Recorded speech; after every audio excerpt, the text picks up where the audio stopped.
Hello, my name is Rhonda Kitchens, and this is the last webinar for this quarter.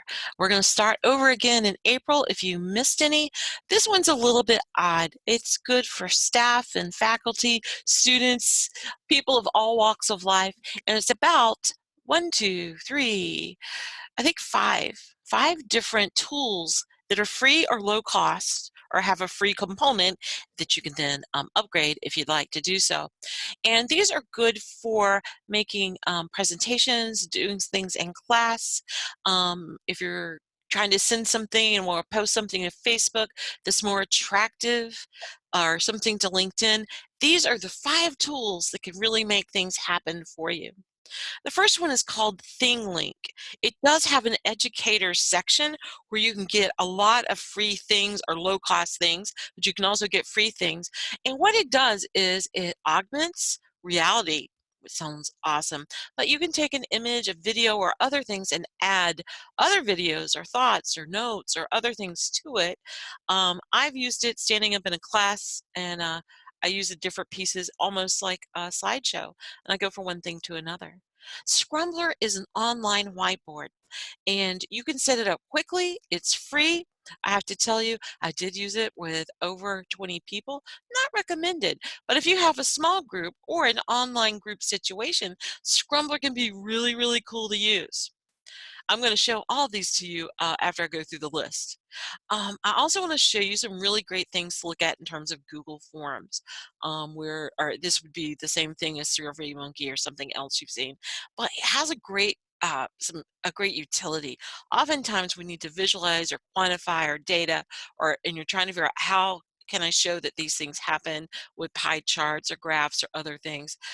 Google can do that to you. If you're trying to put together a list of things, and typing in a spreadsheet will make you just kill you half to death. You can actually set up a Google form, use it on your phone and make the list. Like, it's really very cool. You could build your own database. So easy. The other thing I want to show you is Screencast-O-Matic. I've been using this for years. It can be free or low cost. It's an alternative to something like Camtasia, which actually takes a lot of time because you're going to have to stop. And excuse me for a second, I have a little cough. Anyway, Screencast-O-Matic is fast. You can jump in, jump out, upload it to YouTube. YouTube can convert your piece with captions, and it is so easy. It does have some editing too if you want it to look pretty, but sometimes you just need to show somebody how to do something. It is awesome for that. And Canva. This is what I've used for a lot of the images that are on the library webpage. Also, if you see any of my flyers or anything else around the library, you're like, wow, look at that. That's how I created it. It has a low cost and a pay for function.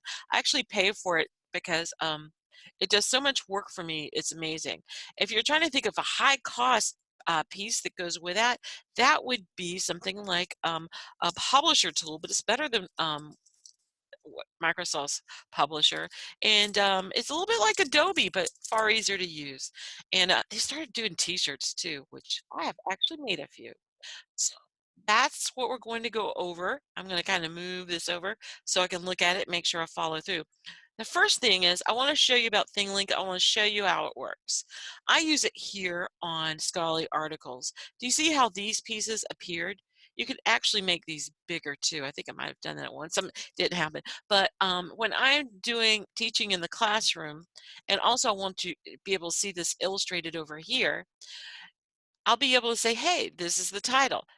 These are the authors. These are why these are important. This is the abstract. This is what an abstract is. And I can talk about it. A person can go back and see it. It's part of a presentation and also be incorporated into e-learning. I can also share it with a student who's confused and wants to go through it. I also put up here, guess what this is? This is a Wednesday webinar using Zoom. I made a video going over this, and you can actually go look at it. Now, I'm going to look for the little eyeballs. This is my account. I have a pro account. As an educator, you can do that. I think it also has student accounts, but you can look at all sorts of things. You can explore. You can see I've used this a great deal. And this is one of the other reasons I really like it, other than the fact it's fast, it's easy to use. It gives me stats. It lets me know that this has been viewed 236 times. Now, let's look at my scholarly article pieces. They've been viewed like 900 times. So to me, that's pretty good. If I'm trying to demonstrate activity or see if something's useful, I get an idea that these things are really working for me quite well. Oh, I didn't even know the anatomy of a library landing page was working so well. Anyway, so I have all these pieces here, but you could also go up to explore. I'm really working on the lower end of the spectrum of things you can do with this.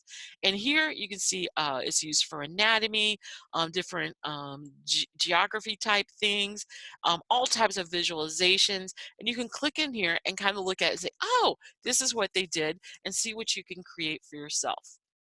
So the next thing I'm going to go to is Scrumbler. Let me go back to the home page. I did this for one of the professors, and it's here under the databases. And actually, in full, and if you're a teacher, I can build one of these for you as well. A full disclosure, uh, this is too many people. This is actually an image of the completed project. I had to save it before something happened to it. I did it in another class and it went terribly awry. Now, how would you use this? Let me go into the actual piece. You would go to scrumbler, no e, .ca, and you'd start setting this up. All you do is do this to add and draw around these pieces.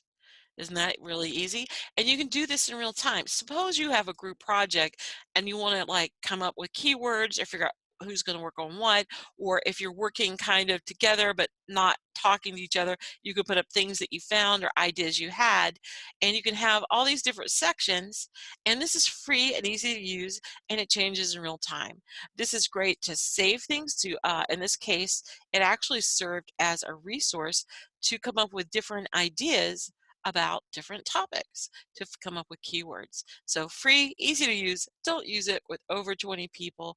You could use it in real time, because if I do this and you're on the same page, you'll be able to move it back or also see me moving it. And so it's a really great piece, but not over 20 people. The next things I want to show you, and this is a fast one, so I'm moving at a big clip. If you see something and you don't understand how it works, because the reason I like most of these is you could figure it out, let me know and I'll be able to put you together a video that's much slower, or do a class talk or anything, or show up at a meeting. I am ready to go.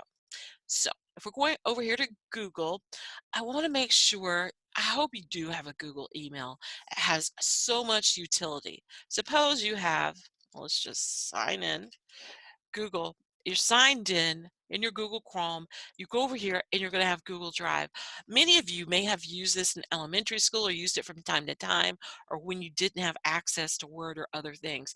I think it's a useful product. You can save it in a .doc, .ppt formats. That's right. Even has slideshows, and it has something that I love a great deal, which is forms. And you're all probably pretty familiar with forms, but I want to tell you that they have a lot more going for them than you may first think.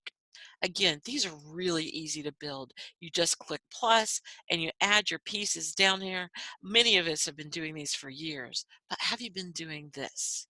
Now, Google will give you some responses. You get a summary, and look what it does. It already goes ahead and puts together a summary of your pieces. So you can create something to quantify or visualize some work you're doing. You could set up your own survey or fill in your own types of data into a form that you use yourself, and you can create these visuals to use. But as you know, Excel and also Google Sheets can do visuals. So if you see this, and I'm going to create, you can turn your form into a spreadsheet. Have you ever tried to fill in a form and you're filling out this, you're filling in this, this, and it's really very difficult?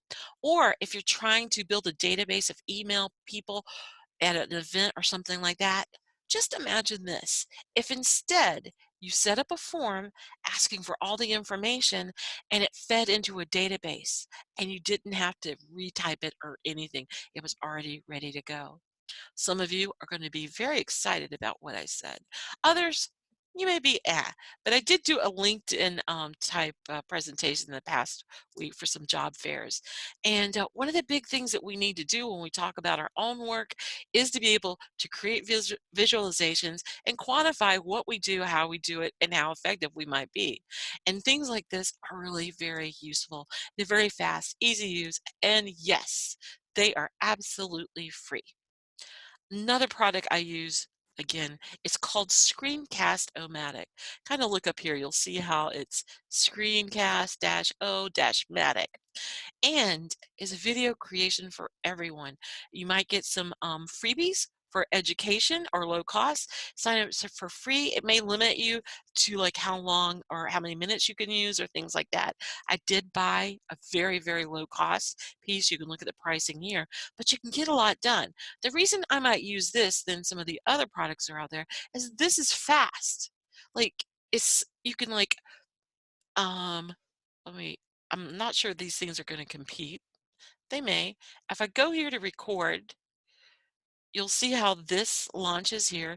You'll see that it's narrating, and I'm recording myself recording right now, which is very meta, I'm just saying. But when I stop it, oh, when I start it, here we go.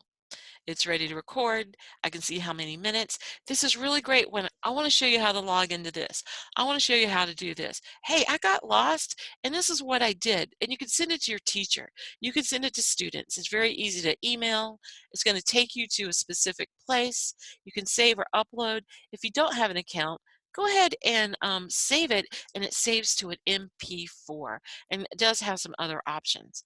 I can't say enough about how quick, how easy this is, especially for screencasting and other things.